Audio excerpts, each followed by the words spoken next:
She wasn't born into royalty. She didn't come with riches, armies, or power. Just an orphan raised in exile. A foreign girl living under the rule of the world's most powerful empire. Yet she was chosen, not by chance, not by beauty alone. She was positioned by divine purpose, hidden behind palace walls for such a time as this. But while kings drank from golden cups and nobles plotted in secret, a quiet battle was brewing. One that wouldn't be fought with swords or chariots, but with fasting, faith, and the bravery to speak when silence could mean death. Her name was Esther, and this isn't just the story of a queen. It's the story of how God saved a people through the most unlikely of heroes. In the days of King Xerxes, who ruled over 127 provinces from India to Ethiopia, his power stretched across the known world. From his throne in Susa, he reigned with absolute authority. To display his greatness, Xerxes held a lavish feast for 180 days, inviting nobles, princes, and military leaders from across the empire. Gold goblets and royal wine flowed freely. When those 6 months ended, the king opened the palace gates to everyone in Susa, hosting a 7-day banquet in the garden courtyard. Wine was served generously with no restrictions. Meanwhile, Queen Vashti hosted a separate feast for the women inside the palace. But on the 7th day, when the king was merry with wine, he made a prideful demand that Queen Vashti be brought before the guests, wearing her royal crown so they could admire her beauty. Vashti refused. She would not parade herself before a drunken crowd. The king's pride was wounded. His own queen had publicly defied him. Enraged and humiliated, Xerxes turned to his wise men. One advisor, Memucan, warned that her defiance would spread. He said, "All women will hear of this and dishonor their husbands." They urged the king to remove Vashti and issue a decree throughout the empire that every man should rule his own household. The king agreed. A royal edict was sent to every province in every language, and Queen Vashti was dethroned. But little did they know, God's unseen hand had just begun to move. As time passed, King Xerxes' anger faded, and he began to reflect on Queen Vashti, her beauty, her bold defiance, and the decree that banished her. Though the law could not be undone, her absence lingered. Sensing the king's mood, his advisors proposed a solution. Let beautiful young virgins be brought from every province. After beauty treatments, the king can choose a new queen to replace Vashti. The king agreed. Messengers were sent across all 127 provinces, and young women were gathered from every corner of the empire, from India to Ethiopia. Among them was Hadassah, known by her Persian name Esther, a young Jewish orphan raised by her cousin Mordecai, a Jew living in Susa. He had taught her to fear God and keep her identity hidden in a foreign land. Esther was taken to the palace and placed under Haggai, the keeper of the women. Immediately, she stood out, not by demanding luxury, but through humility and grace. God gave her favor in everyone's eyes, especially Haggai's. For 12 months, Esther, like all the women, was prepared for her one appearance before the king. When her time came, she entered the king's presence with quiet dignity and strength. And when Xerxes saw her, he was captivated. The king loved Esther more than all the other women. She won his favor, and he placed the royal crown on her head, making her queen in place of Vashti. A royal banquet was held in her honor. A holiday was proclaimed, and gifts were sent across the empire. But no one knew she was a Jew. No one knew God had just placed his servant in the palace, not to be served, but to stand in the gap for his people. Esther continued to live quietly in the king's house, still following the instructions of Mordecai, just as she had when he raised her as a child. Mordecai, meanwhile, spent his days at the king's gate, a place where the city's business was conducted and where royal officials and servants gathered. Though he was no nobleman, God had placed him there with purpose.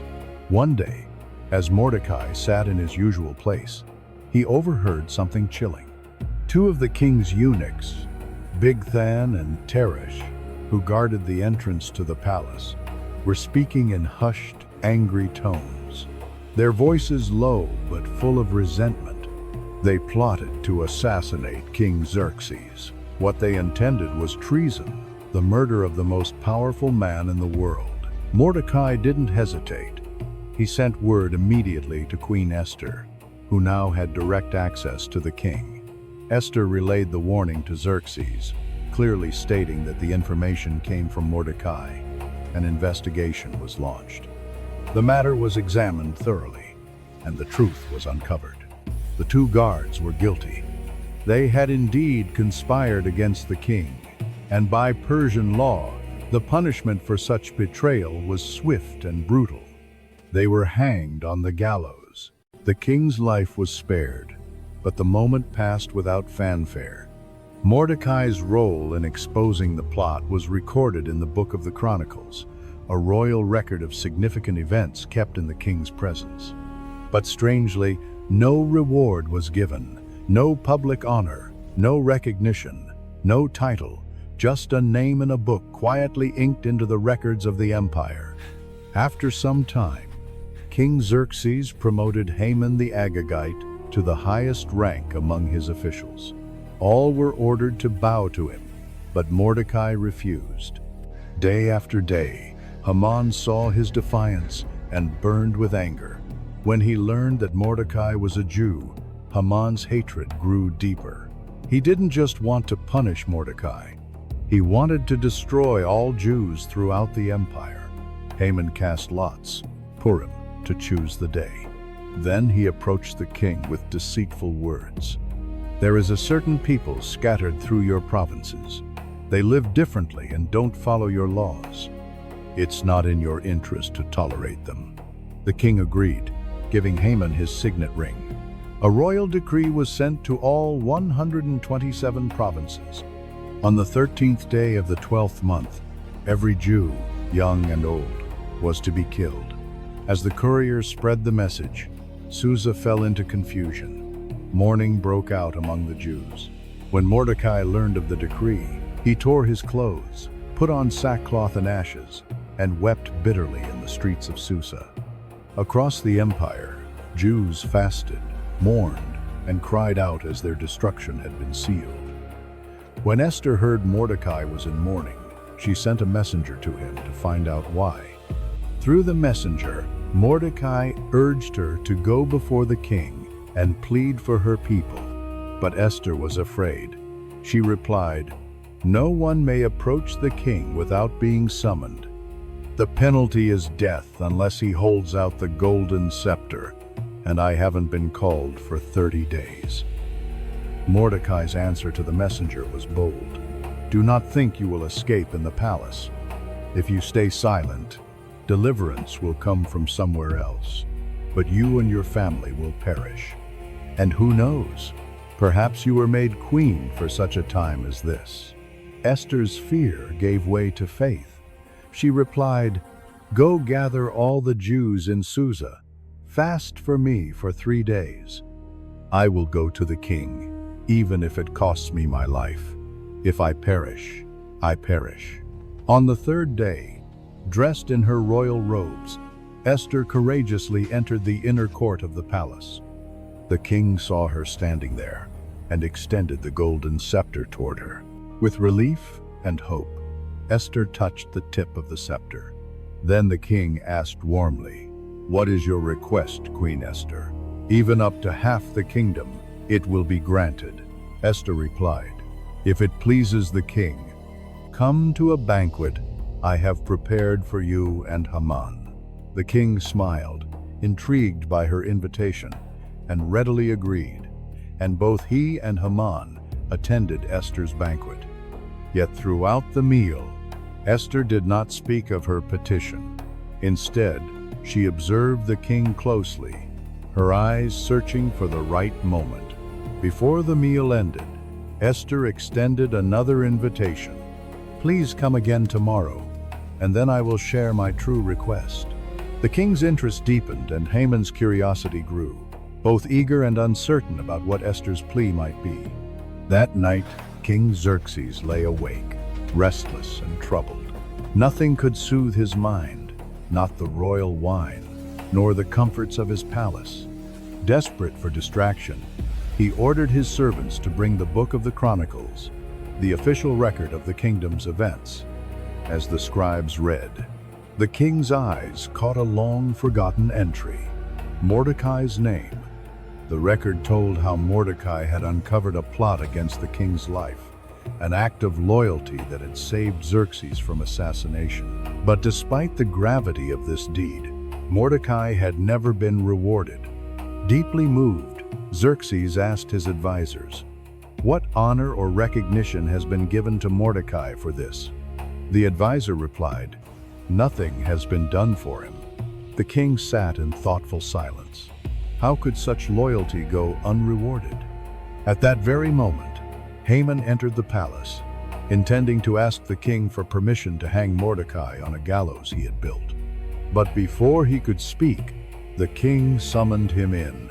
"Haman," the king said, "what should be done for the man the king delights to honor?" Puffed up with arrogance, Haman imagined the king meant him. He responded with a detailed plan. "Let the man be clothed in the king's royal robes, which the king himself has worn.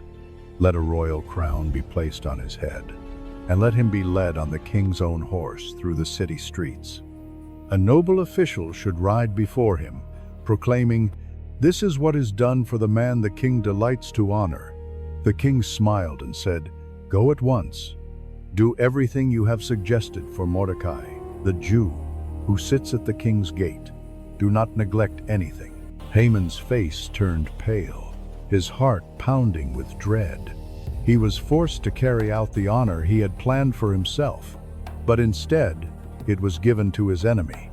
Humbled and bitter, Haman led Mordecai through the city streets, proclaiming his honor just as he had described.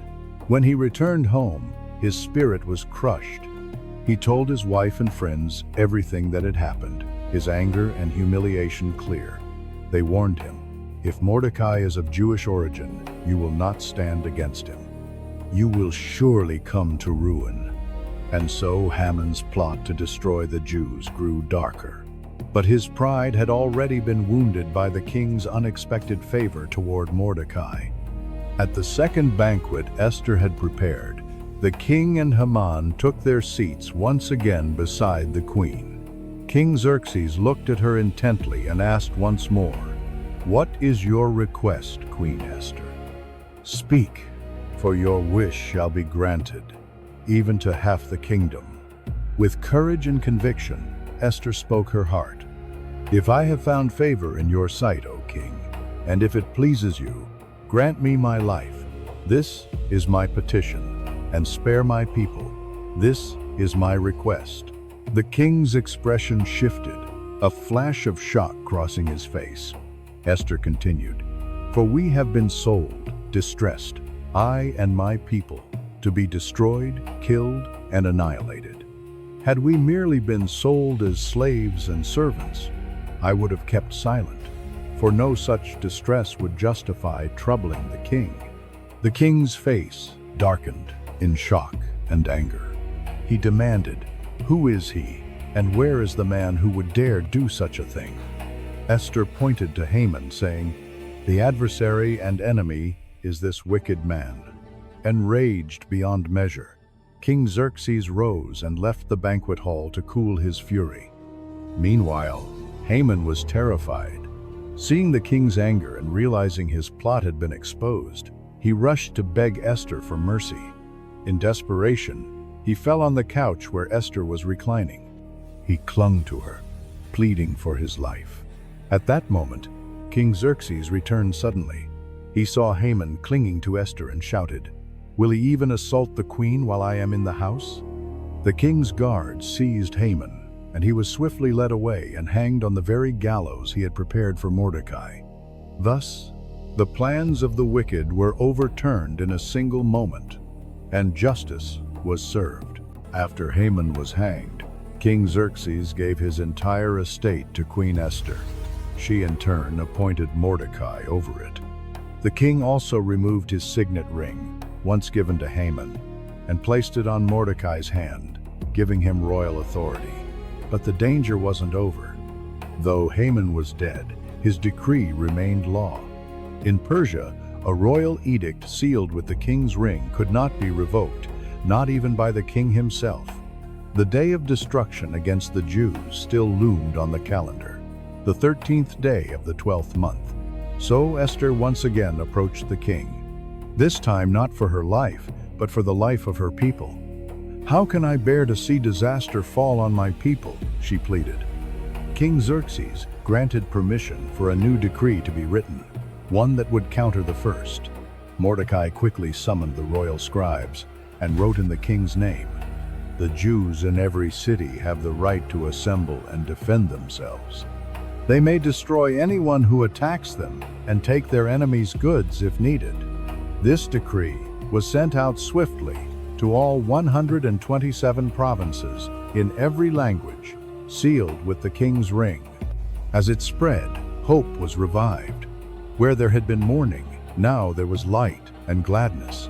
On the appointed day, the Jews stood united across the empire. With royal protection and newfound courage, they rose up and defeated their enemies. In Susa, 800 attackers were struck down, including Haman's 10 sons, notorious men who had stood by their father's wicked plans, who were later hanged at Esther's request. Esther also asked for one more day of defense in Susa, and the king granted it. Across the empire, 75,000 enemies were defeated. Yet again, the Jews took no plunder. Their fight was for survival, not gain. It was not a day of greed. It was a day of justice.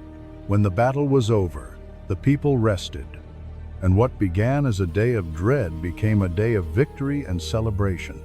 To remember their deliverance, the Jews established a yearly celebration called Purim, named after the lots Haman had cast to plan their destruction. Now, a symbol of God's reversal. Every year on the 14th and 15th of Adar, they would feast, rejoice, send gifts to one another, and give generously to the poor. A day that was once marked for death became a day of life. Mordecai was honored throughout the empire, clothed in royal blue and white, second only to King Xerxes. But it wasn't his power that made him great. It was his heart. He sought the good of his people and spoke peace and truth to all. And though God's name is never mentioned in the entire book of Esther, his fingerprints are everywhere. In every twist, every risk, every rescue. What was meant for destruction, God used for salvation. The story of Esther reminds us, even when God seems silent, He is never absent. Even when the odds are against us, He is already at work. Perhaps you too are where you are for such a time as this. Not by accident, not unseen, but chosen, positioned, and called. Because the God who reversed the fate of a nation still writes stories of redemption today, and yours could be next.